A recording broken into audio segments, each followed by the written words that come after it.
Labą dieną, aš esu Raimondas ir šį kartą vėl norėčiau pakalbėti apie alyvų klampą. Būtent šį kartą norėčiau paliesti, kaip matuojama yra klampa, kokiais vienetais, ką tie klampos parametrai išmatuoti, ką jie reiškia, kokią jie įtaką turi tepimui. Šį video suskirščiau į dvi dalis. Pirmoji bus tokia daugiau teorinė, kada kalbėsim apie tai, kaip matuojama yra klampa, kokiais vienetais, kokie parametrai gali būti išmatuoti, kokie gali būti apskaičiuoti.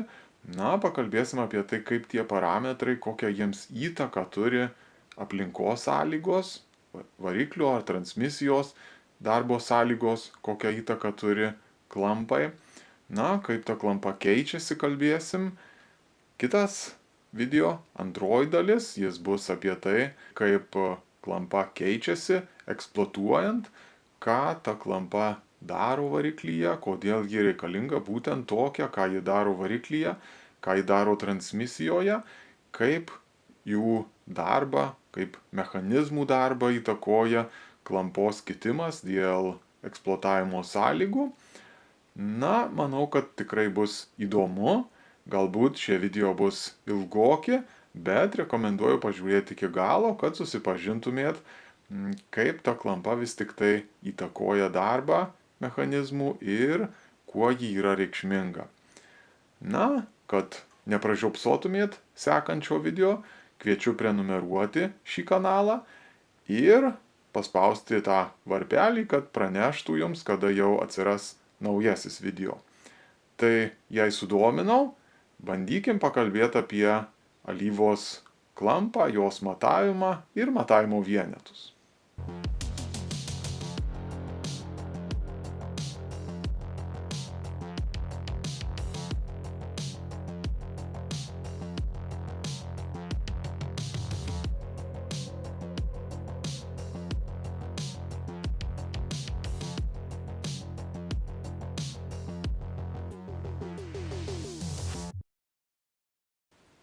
Tai štai, klampa iš esmės yra savybė alyvos, kuri nusako, kaip ta alyva teka. Kuo alyva yra skystesnė, tuo ji teka lengviau. Kuo alyva klampesnė, tuo teka sunkiau. Keičiantis temperatūrai, alyvos klampa ji keičiasi. Na, kada yra šalčiau, šalta, alyva darosi klampesnė, teka sunkiau.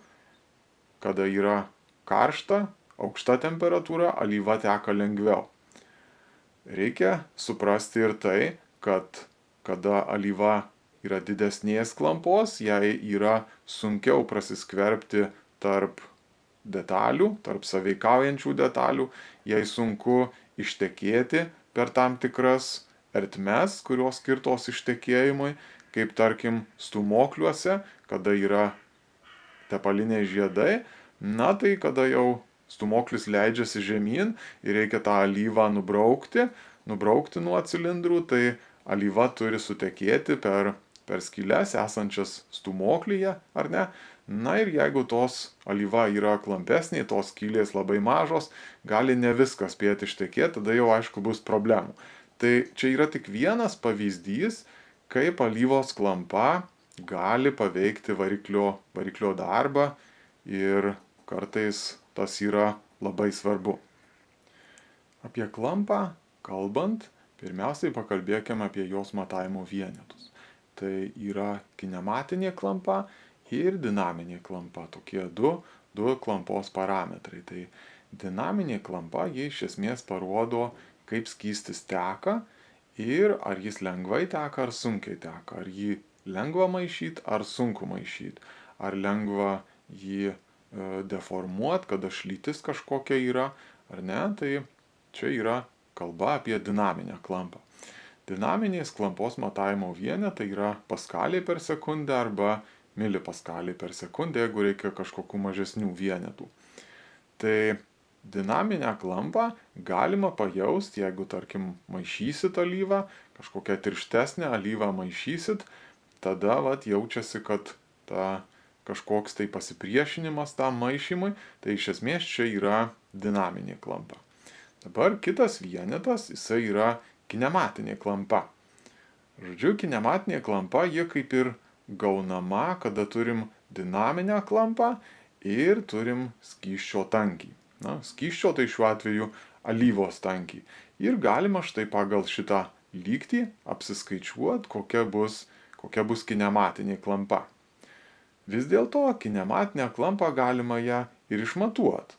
Žodžiu, galima ir vieną, ir kitą klampas išmatuoti ir žinant tankį galima vieną į kitą perskaičiuoti. Tokia yra čia kaip ir fizikinė tokia prasmė. Na tai dinaminė klampa, ji dažniausiai naudojama, kada reikia kažką apskaičiuoti, kažką lyginti, kada parametrus skaičiuoja, tada naudoja dinaminę klampą. Kinematinė klampa dažniausiai naudojama, kada kalba eina apie pritaikymą daugiau. Tai kinematinės klampos matavimo vienetai yra milimetrai kvadratiniai per sekundę arba centistoksai. Žodžiu, jeigu kalba apie alyvų klampą, kažkur parašyta, tarkim, internete randat ar kur, kad štai klampa yra tokia, tai dažniausiai kalba eina apie kinematinę klampą, ne apie dinaminę. Dinaminė daugiau skaičiavimam, labai retai kada ji yra nurodoma, tarkim, specifikacijoje, kokia turi būti dinaminė klampa. Nebent yra koks tai specialus atvejis, kada būtent reikia, kad būtų nurodyta dinaminė klampa. Norint kalbėti apie klampą, naudojant dinaminę ar kinematinę klampą, pirmiausia reikia išsiaiškinti vis tik tai, kuo tos klampos skiriasi ir ką jos turi bendro. Kaip jau sakiau, ir vieną, ir kitą eina apskaičiuoti, jeigu turim vieną arba kitą. Ir jeigu turim tankį, žodžiu, galim tada išsireikšti vieną klampą per kitą. Bet jeigu kalbėsim, tai reikia būtinai žinoti, apie kurią klampą mes kalbam, nes priešingų atveju gali būti toks nesusipratimų tuose vienetuose ir nebus aišku, kokia iš tikrųjų ta klampa yra. Tai, žodžiu, dabar skirtumas yra štai čia lygtyje, galit matyti kaip kinematinę klampą, tarkim, jeigu norim apskaičiuoti, tai mums reikia dinaminę klampą, jeigu ją turim padalinti iš skysčio ar šiuo atveju alyvos tankio. Tai dabar štai norint atlikti tą skaičiavimą, norint jį teisingai atlikti, reikia pasiversti, išsireikšti, kaip sakant, tas klampas tankius išsireikšti būtent štai tokiais vienetais, kokie čia yra nurodyti. Žodžiu, turi viršuje būti dinaminė klampa paskaliais per sekundę, apačioje turi tankis būti kilogramais metre kubiniam, na ir gaunam metrus kvadratinius per sekundę. Tokie, aišku, įdomesni vienetai, bet, žodžiu, taip jau yra, jeigu norim kažką suskaičiuoti. Dabar alyvų tankis, panašiai jisai yra visų vienodas, maždaug, na, čia skiriasi, aišku, priklausomai nuo bazinės alyvos, nuo priedų, bet maždaug tarp 8-900 tose ribose tas tankis yra. Tai, žodžiu, jeigu imsim ten kokius 860, 850, čia labai daug nesuklysim. Na, tai dabar aš čia pabandžiau įsistatyti tuos vienetus, pabandžiau apskaičiuoti, kokiagi būtų kinematinė klampa, jeigu dinaminė klampa būtų už tai 0,05, o tankis būtų 860. Na, gavom kažkokius vienetus 58 mm per sekundę. Tai čia dabar yra kinematinė klampa. Dabar mes turėjom dinaminę klampą, kuri buvo 50 milipaskalių per sekundę ir turim kinematinę klampą tos pačios alyvos, kur yra perskaičiuota ir ji yra 58 mm kvadratiniai per sekundę arba centistoksai. Tai štai, dabar labai yra svarbu, kalbant, žinot, apie kurią klampą mes kalbam, nes viena, matot, yra 50, kita 58. Skirtumas, aišku, nėra čia kažkoks milžiniškas, bet nėra ir toks menkas. Ir kuo tos klampos yra mažesnės, tuo skirtumas, aišku, jis didėja. Tuo skirtumas didėja. Na, tai tarkim, jei kažkur skaitysit, kažkur diskutuosit, svarbiausia yra žiūrėti vienetus ir pagal vienetus galima išsiaiškinti čia kinematinė ar dinaminė klampa. Kinematinės klampos matavimui naudojami kapiliariniai viskozimetrai. Na, tarkim, internete įvedus raktažodį capillary viscometers, galima štai pamatyti labai didelį sąrašą įvairių konstrukcijų, kaip tie viskozimetrai atrodo. Didžioji dalis, aišku, jų yra stikliniai, toks jau pagal standartą yra stikliniai viskozimetrai, kad būtų galima matyti, kaip alyva teka, kurioje vietoje alyva randasi. Na, tai čia, tarkim, toks vienas iš variantų, kada rodoma, kaip tie viskozimetrai atrodo, ir pats pagrindinis dažniausiai naudojamas yra Canon Flake Routine viskozimetras. Na, jis turi nemažai privalumų lyginant su kitais, jis, tarkim, yra labai paprastas, iš tikrųjų vienas iš pigiausių, galima daryti nemažai pakartojimų vienu kartu, tarkim, jo plaut nereikia tarp skirtingų pakartojimų, skirtingų temperatūrų vėlgi plaut nereikia. Na, žodžiu, viskas tikrai vyksta gerokai greičiau naudojant šį viskozimetrą. Yra ir, aišku, daugiau tų rūšių, tarkim, štai šitas atvirkščio srauto viskozimetras, jis yra naudojamas tamsiems skysčiam, tamsiom alyvom, kada, tarkim, dirbusi jeigu alyva, tai pagal standartą reikėtų naudoti šį viskozimetrą. Žodžiu, šis viskozimetras ypatingas tuo, kad jis teka į priešingą pusę. Ir kada alyva teka į priešingą pusę, gaunasi, kad geriau pamatyti vis tik tai, kada ta alyva prateka per kapiliarą, kada ji kerta tam tikras linijas, geriau yra pamatyti. Aišku, kada reikia matuoti, užtrunka gerokai ilgiau. Tarkim, su tuo atvirkščio srauto viskozimetru, na, per dieną, kada reikia jį plaut, valyti, kiekvieną bandymą jį reikia išplaut, per dieną galima galbūt 2-3 tyrimus atlikti, 3 pakartojimus, žodžiu, maksimum. Dabar jeigu naudojam Canon Flake Routine viskozimetrą, čia tų pakartojimų galima daryti per dieną, kiek tik tai širdis geidžia, jo ten plaut nereikia. Tai va štai atsiranda tokie skirtumai. Yra dar tokie Ubelochte viskozimetrai, kuriem ten konstanta nesikeičia įvairiose temperatūrose. Žodžiu, tie viskozimetrai įvairios konstrukcijos, matuojama klampa yra kaip ir ta pati, na, bet sąlygos šiek tiek skirtingos, jie turi šiek tiek privalumų, trūkumų, vienam geriau matosi, kitam prasčiau matosi, vienur greičiau eina išmatuoti, kitur ilgiau. Žodžiu, privalumai, trūkumai visur. Bet visi jie yra stikliniai, visi turi atitikti tam tikrus standartus, na ir jais pasinaudojant galima išmatuoti kinematinę klampą. Ir žinant, aišku, tankį, alyvos tankį galima perskaičiuoti į dinaminę klampą. Tai norint išmatuoti klampą, iš esmės reikia viskozimetro ir vonelės užpildytos, tarkim, ten alyva kažkokia ar kažkokiu kitu skysčiu, kurioje temperatūra būtų palaikoma, kad ji nesvyruotų ir būtų galima išmatuoti klampą konkrečioje temperatūroje. Tai pirmiausiai alyvos yra pritraukiama į viršutinę ertmę ir tada leidžiama alyvai laisvai tekėti per kapiliarą. Dabar, kada alyva pasiekia štai ribą tam tikrą, fiksuojamas laikas ir pradedama skaičiuoti. Laukiam, žodžiu, kol tas alyvos kiekis ištekės iš kameros ir kai tik jis štai kirs tą brūkšnelį, mes stabdom laiką, žiūrim, kiek čia laiko viskas truko. Tai kartais tas, aišku, užtrunka ilgiau, kartais trumpiau, bet šiuo atveju, tarkim, minutė 19 sekundžių, 79 sekundės. Tai dabar, jeigu mes norim apskaičiuoti kinematinę klampą, tai tuos 79 reikia padauginti iš viskozimetro konstantos. Kiekvienas viskozimetras turi konstantą ir štai padauginus iš tos konstantos gaunam jau kinematinę klampą centistoksais arba milimetrais kvadratiniais per sekundę. Na, tas tekėjimo greitis galite įsivaizduoti, jis aišku priklauso nuo alyvos klampos, bet priklauso ir nuo viskozimetro kapiliaro skersmens.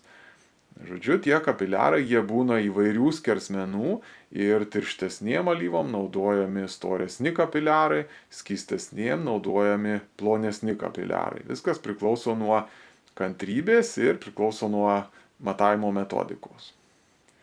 Tai tiek apie kinematinės klampos matavimą, dabar pakalbėkime apie dinaminės klampos matavimą. Aišku, ją galima perskaičiuoti žinant tankį, bet galima ir išmatuoti. Ir tiesą sakant, šiuo metu dažniausiai yra matuojama dinaminė klampa, ne kinematinė. Tai štai, jei internete įvesim rotary viskometer, jisai būtent mums rodys daugybę tų viskozimetrų, rotacinių viskozimetrų, kuriais jau galima matuoti klampą. Dabar, kada kažkas sukasi, tai tada jau dinaminę klampą matuojam.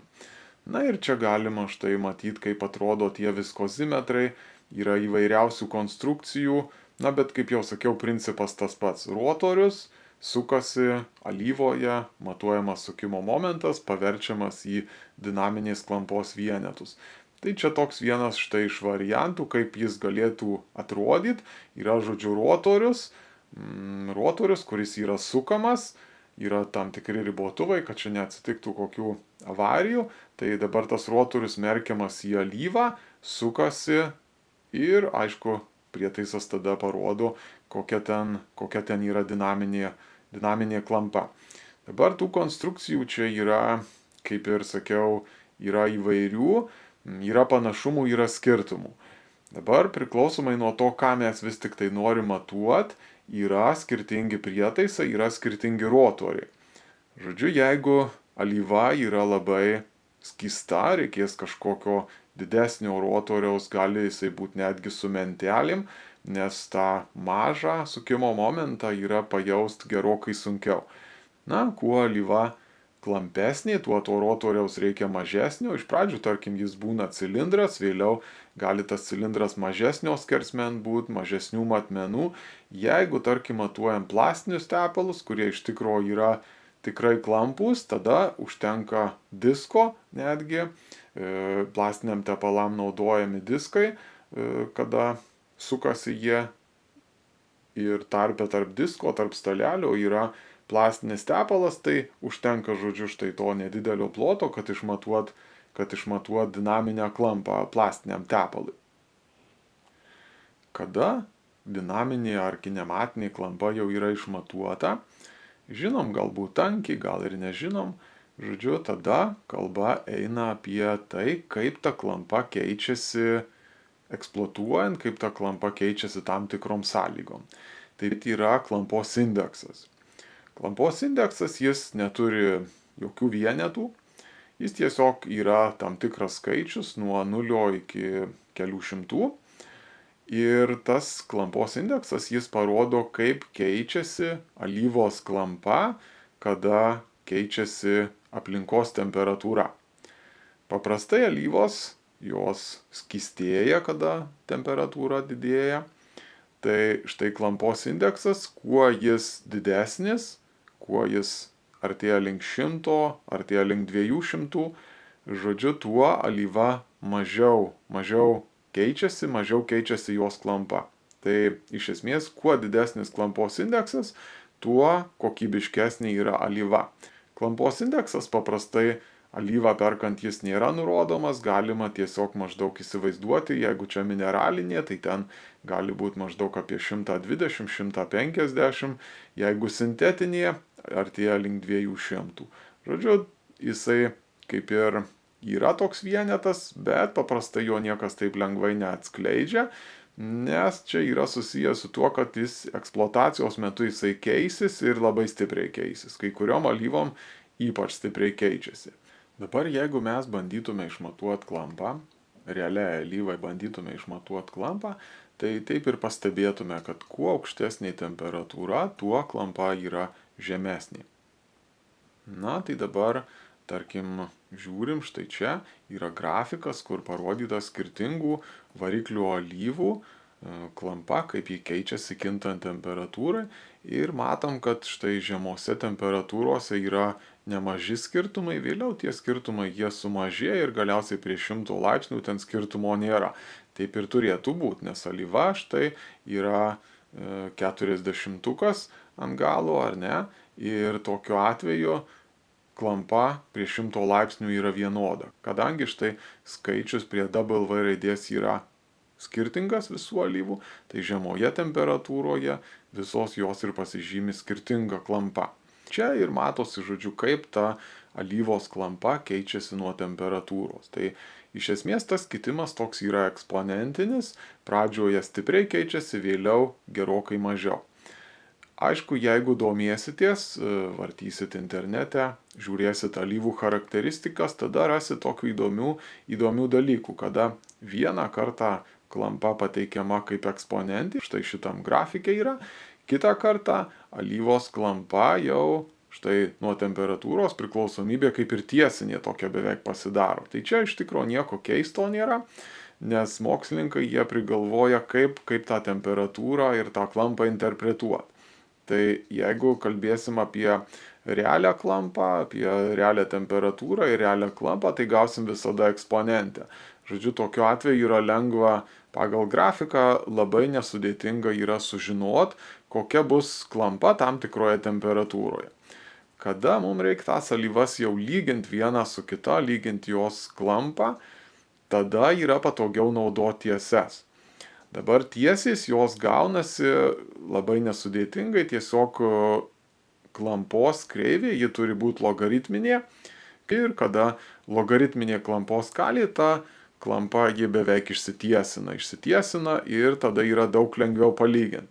Dabar aišku, kad būtų dar lengviau lyginti, tada gali iš vis klampa į tiesę pavirsti, tada daro temperatūros skalę logaritminę ir klampos skalė pasidaro dvigubas logaritmas. Žodžiu, tada pasidaro visiška tiesė ir jau nebeina matyti, kokiai temperatūrai esant, kokia bus klampa. Matyt, gal ir eina, bet jau yra sudėtinga iš to grafiko apskritai tą suprast. Bet tada yra daug lengviau lyginti, kaip keičiasi klampa, keičiantis temperatūrai. Viena tiesiai galbūt yra horizontalesnė, kita šiek tiek statesnė, šiek tiek vertikalesnė.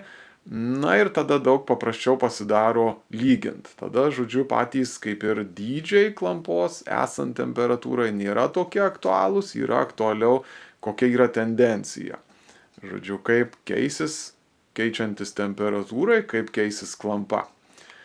Klampos indeksas, galima apie jį ir netgi aš rekomenduoju, apie jį šiek tiek pasiskaityti, yra internete nemažai informacijos. Tarkim, kad ir čia Anton Paras siūlo štai vieną iš tokių aprašymų klampos indekso, kur aprašyta istorija.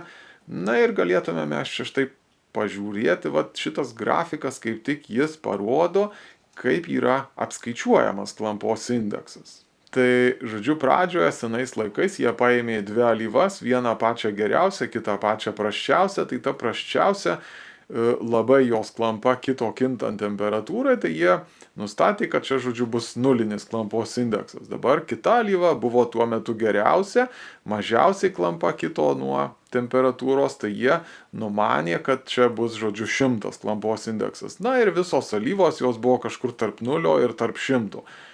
Žodžiu, išmatuodavo klampą aukštoje, žemoje temperatūroje ir tada nuspręsdavo perskaičiavę, koks čia bus tas klampos indeksas. Na, šiais laikais alyvos jos yra kaip ir gerokai geresnės nei ten seniau, tai klampos indeksas dabar jau yra žemiau nei 100, perskaičiavus, žodžiu, viskas ten gerai būna.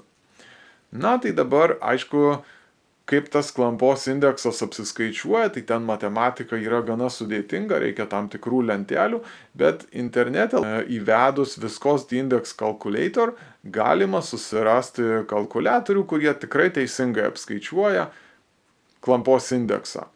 Tai štai tarkim, jeigu mes turėtume kinematinę klampą 40 laipsnių temperatūroje ir kinematinę klampą 100 laipsnių temperatūroje, įrašius šias klampas galima apskaičiuoti klampos indeksą.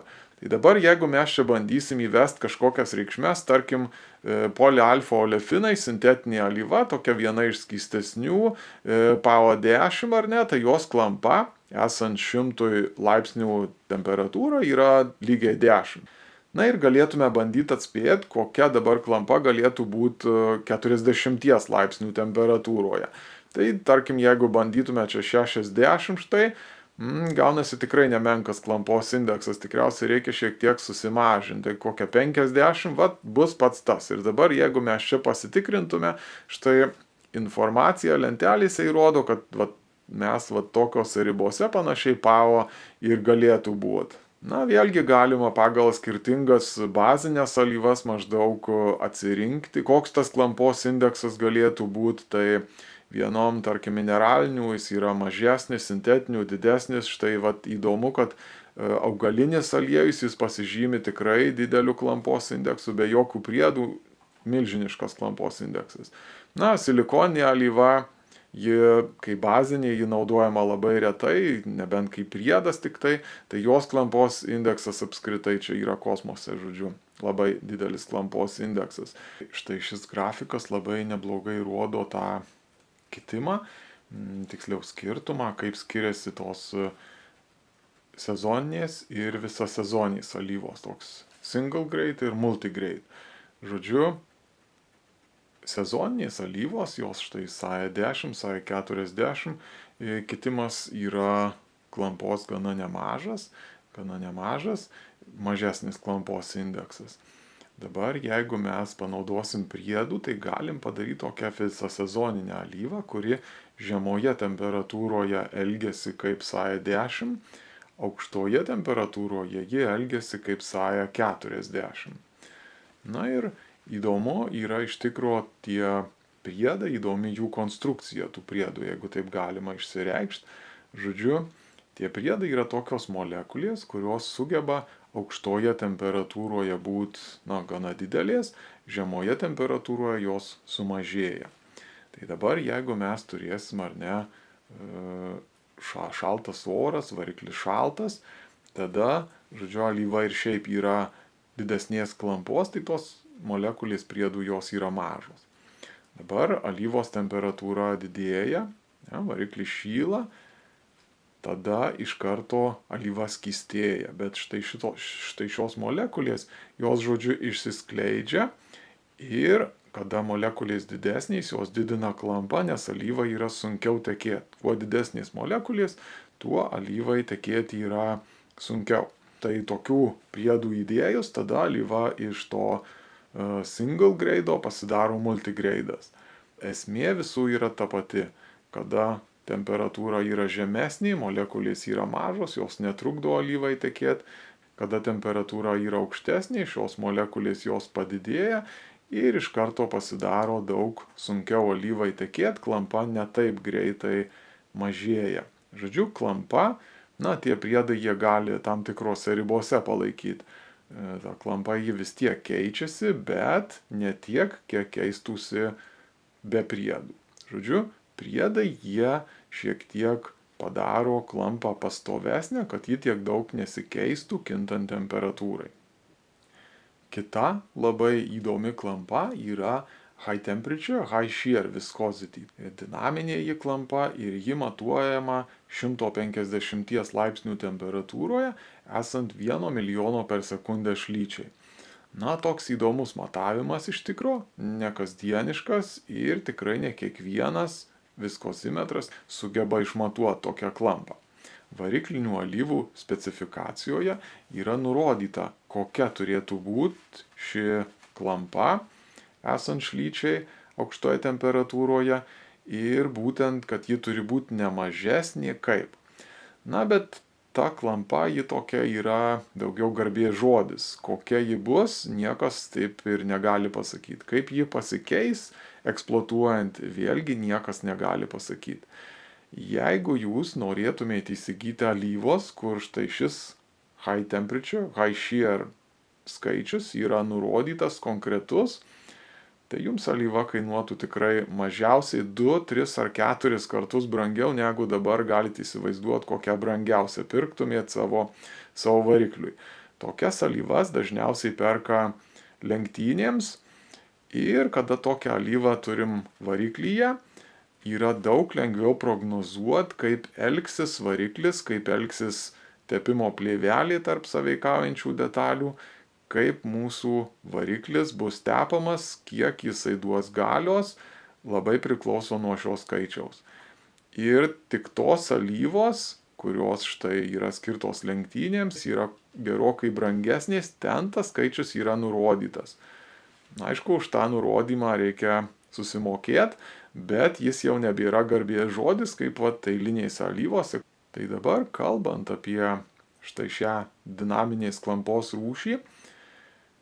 Kodėl iš vis čia ją reikia matuoti ir ką jinai čia tokio reiškia?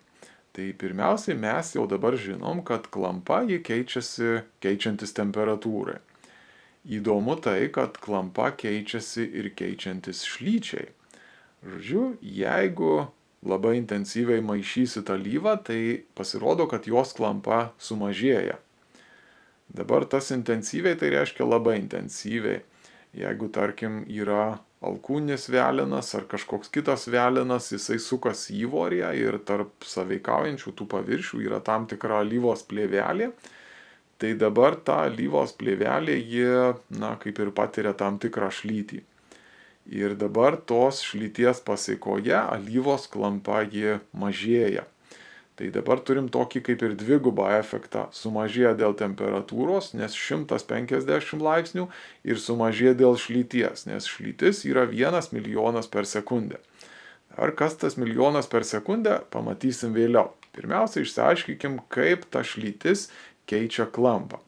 Tai dabar čia yra toks grafikas, kokią įtaką šlytis daro alyvos klampai. Tai pirmiausiai, kol šlytis nėra didelė, klampa čia beveik nesikeičia, žodžiu. Ten jeigu ramiai maišysit, klampa nesikeis. Tada prieinam tokį regioną, kada klampa labai stipriai keičiasi nuo šlyties. Ten greitis labai didelis šlyties ir štai tada klampa iš karto mažėja. Nieko gero, ar ne? Tikėjomės kažkokios tai klampos, čia dėl šlyties jį iškart krenta. Žodžiu, suskystėja.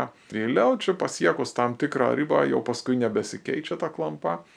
Tai tie regionai, kur klampa nesikeičia viršų yra pačioje, jie skaitosi newtoniniai, o štai tas, kur keičiasi, jis skaitosi ne newtoninis regionas. Šiaip, jeigu skaitysi, domėsties, alyvos nėra newtoniniai skysčiai, nes štai turi tą regioną, kur keičiasi klampa, kuris, iš esmės sunkiai prognozuojamas yra. Tai dabar kviesčiau pažiūrėti, kaip literatūroje, ką štai rodo literatūra būtent apie tą regioną, apie tą klampą, kaip jį keičiasi nuo šlyties.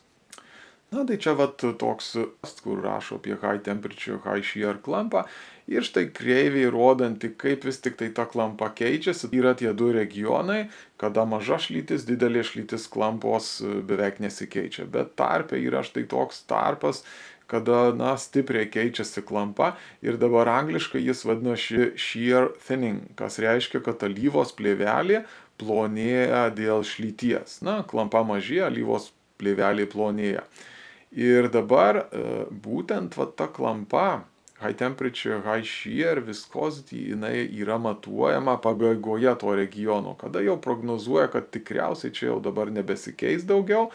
Tai būtent tas milijonas per sekundę, būtent ta šlytis yra jau pabaigoje. Pabaigoje, kada, toliau čia arba keisis labai nedaug, arba beveik nesikeis klampa, tai norima sužinot, ar užteks klampos būtent šitame regione esant tokiai šlyčiai. Tai dabar vis tik tai norint jau čia šiek tiek link realybės atkeliauti, žodžiu, kasgi yra tas milijonas per sekundę šlytis. Tai aš paprašiau ChatGPT suskaičiuoti, kokį čia turėtų būti maždaug variklio sūkiai, kad pasiek štai tą milijoną. Tai pasirodo, žodžiu, pagal formulės, pagal fizikinės formulės, kurias, aišku, aš patikrinau, viskas čia kaip ir turėtų būti teisingai. Žodžiu, šlytis, ji priklauso ne vien nuo tų paviršių greičio, paviršių sąveikos greičio, bet priklauso ir nuo alyvos sluoksnio storio. Tai dabar šiuo atveju šis grafikas yra nubraižytas, kada turim 55 mm alkūninio veleno kakliuką arba kažkokio veleno tokios skersmens, kuris sukasi įvorėje tam tikrais sūkiais. Ir štai yra skirtingi, žodžiu, alyvos plėvelės storiai ir dabar nuo mažesnio iki didesnio. Tai, žodžiu, dabar tas alyvos plėvelė, kuo jis storesnė, tuo gaunasi šlytis mažesnė. Kuo variklis naujesnis, tuo plonesnė, žodžiu, yra alyvos plėvelė, tuo mažesnis yra tarpas tarp alkūninio veleno ir įvorės. Tai šiuo atveju aš pasirinkau 3 tokius kaip ir alyvos plėvelės storius - 5, 8 ir 10. Tai dabar 5 mikrometrai alyvos storis reiškia, kad tarp veleno ir įvorės, kada sukasi alkūninis velnas ir jis yra suteptas, bus, žodžiu, 5 mikrometrų tarpas. Dabar viršuje bus šiek tiek, tarkim, jeigu įsivaizduojam, kad apkrova yra iš viršaus žemyn, ar ne, tai apačioj bus 5 mikrometrai, viršuje galbūt 5, 6, kažkas tai tokio. Tai iš esmės tarpas tarp veleno ir įvorės šiuo atveju būtų 10-11 mikrometrų. Štai toks tarpas. Tai čia daugiau naujesniem varikliam. Dabar jeigu variklis senesnis arba išsidėvėjęs arba tiesiog didesnis, pats variklis didesnis, tai tokiu atveju tas tarpas jis didėja ir tarkim 10 mikrometrų alyvos plėvelė reikštų, kad tikriausiai bus kažkur apie 21-22 mikrometrus tarpas, alkūninis velnas 22 mikrometrais bus mažesnis negu įvorį. Toks tarpas, žodžiu, būtų. Ir dabar jeigu čia pažiūrėsim į tą grafiką, tai kaip jau sakiau, 55 mm skersmens alkūninis velenas. Čia irgi yra labai svarbu, norint apskaičiuoti greitį, slydimo greitį, tas yra svarbu. Tai štai, jeigu tarpas yra mažas, tai toks alkūninis velnas nepasiekęs štai 2000 sūkių, mes jau turėsim tą milijoną. Ten toliau, žodžiu, sūkiai didėja, šlytis didėja, bet klampa, kaip matyt, ji nesikeičia, perinam į tą antrąjį niutoninį regioną ir ten klampa beveik nesikeičia. Žodžiu, jokių ten problemų neturėtų būti. Tie varikliai, kuriuose tarpas yra didesnis, kaip matot, čia reikės labai nemažų sūkių, kad jie pereitų, pasiektų, tarkim, tą 1 milijoną šlyties vienetų. Ir kai kurie varikliai gal net ten niekad nepasiekia arba labai retai pasiekia apskritai tokią šlytį. Tai žodžiu, jie dirba tame regione, kur ta klampa tiek stipriai nesumažėja. Ir dabar, aišku, šitoje vietoje iš karto privalumą turi tie, kurie žino, koks yra jų high temperature, high shear dydis.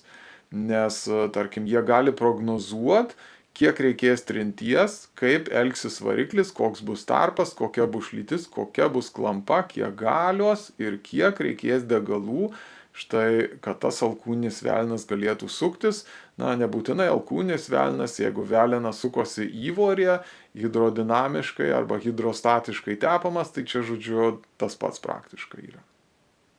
Norint išmatuoti štai šią klampą, high temperature, high shear viscosity, mums reikia tokių sudėtingų prietaisų, jau tokių gerokai sudėtingesnių nei kinematiniai ar dinaminiai klampai matuoti, nes čia reikės ir temperatūros, ir šlyties tuo pačiu metu. Viskas turės būti kontroliuojama tiksliai tam tikrose ribose. Tai tam dažniausiai naudojami rotaciniai viskozimetrai, kada štai yra žinomas cilindro skersmuo, yra žinoma temperatūra palaikoma ir yra žinomas, koks yra alyvos plėvelės storis tarp štai rotoriaus ir tos statoriaus, yra žinoma, koks yra alyvos plėvelės storis. Tada rotorius yra sukamas 1 milijoną tos šlyties vienetų per sekundę, kad pasiekt, ir matuojama, koks bus sukimo momentas. Tai dabar galite įsivaizduoti, tas sukimo momentas tikrai nebus didelis, jis būna labai mažas, ten miliniutonmetrais. Ir norint tą užčiuopti, reikia tikslių prietaisų. Tai, čia kaip pavyzdys, tarkim, vėlgi Anton Paras, jisai siūlo begalę tų prietaisų klampai matuoti ir čia yra keletas tokių, kurie tikrai gali tą padaryti ir gali gerokai daugiau išmatuoti negu tą klampą. Visa bėda, kad tie prietaisai kiekvienas tikriausiai beveik po milijoną ir daugiau kainuoja, bet jie gali išmatuoti klampą įvairiose šlytyse, įvairiose temperatūrose, gali labai žemoje, gali minuse matuoti, gali pliuse, gali vakuume, gali slėgyje, tam tikram slėgiui esant išmatuoti klampą, nes tiesą sakant, klampa keičiasi ir nuo apkrovos. Vadinasi, ji keičiasi nuo temperatūros, nuo šlyties ir nuo apkrovos. Žodžiu, 3 dedamosios. Ir norint įvertinti vis tik tai, kaip ta alyva elgsis tam tikrom darbo sąlygom, reikia visus tuos parametrus žinot, reikia juos išmatuoti. Norint panaudoti teisingai priedus, vėlgi reikia turėti su kuo išmatuoti ir kad žinot tuos vienetus, kaip ta alyva keičiasi. Tai tiek būtų apie klampos matavimą, apie tuos klampos matavimo vienetus. Na, yra dar pora klampų, jeigu prisimenat, yra tokia low temperature cranking viscosity ir low temperature pumping viscosity. Apie jas esu kalbėjęs prieš tai buvusiuose video, dėl to čia nesikartosiu, jos, žodžiu, yra daugiau skirtos alyvai žemoje temperatūroje išmatuot. Ten kalbėjau ir apie tai, kaip ji matuojama, gan įdomu. Jeigu sudomino, peržiūrėkite prieš tai buvusius video apie klampą, ten tikrai rasite šią informaciją. Na, o šį kartą norėčiau kaip ir užbaigti, apibendrindamas, kad, žodžiu, klampa ji yra svarbi. Ir ta klampa ji priklauso nuo aplinkos, ji priklauso nuo alyvos ir priklauso nuo eksploatavimo sąlygų. Dabar klampą matuojam įvairiais dydžiais, kaip matėte. Yra įvairių klampų, yra kinematiniai, dinaminiai, high temperature, high shear, dar kažkokia low temperature pumping, low temperature cranking viscosity. Visos jos turi skirtingus vienetus, skirtingus dydžius. Dabar norint kalbėti apie klampą, reikia žinot, kokiais vienetais ta klampa buvo išmatuota. Ir aišku, ką tie vienetai gali reikšti konkrečiomis darbo sąlygomis. Na ir būtina nepamiršti iš tikro, kad klampa ji labai stipriai keičiasi eksploatuojant, ypač žemoje temperatūroje keičiasi alyvos klampa eksploatuojant, apie tai irgi jau esu kalbėjęs. Tai štai, žodžiu, norint žinot, kas ten vyksta konkrečiam mechanizme, reikia, aišku, išmatuoti. Aš, aišku, nesiūlau jums matuoti kas 1000 kilometrų, kaip pasikeitė klampa, kaip jį keisi skirtingose sąlygose. Noriu tik tai pasakyti, kad jeigu tikitės kažko iš variklio, tai jam tada įpilkit teisingą alyvą. Jeigu norit lenktyniauti, įpilkit jam alyvą, kur žinosit, kokia yra klampa, kaip ta klampa keisis, kad ji keistųsi prognozuojamai. Tada viskas bus gerokai paprasčiau ir nereikės ten kažkokių papildomų priedų pilt. Tos alyvos, jos yra padarytos tikrai geros ir reikia nusipirkti būtent tam skirtos alyvos. Iš patikimų šaltinių, aišku. Tai tiek norėjau šį kartą pasakyti. Vėlgi kviečiu prenumeruoti šį kanalą, paspauskit varpelį, palaikinkit, kad kitą kartą pamatytumėt, kada vėlgi naujas video išeina. Pasistengsiu kuo greičiau papasakot apie praktinę klampos kitimo pusę, kas ten vyksta. Na ir šį kartą, kągi, viso gero.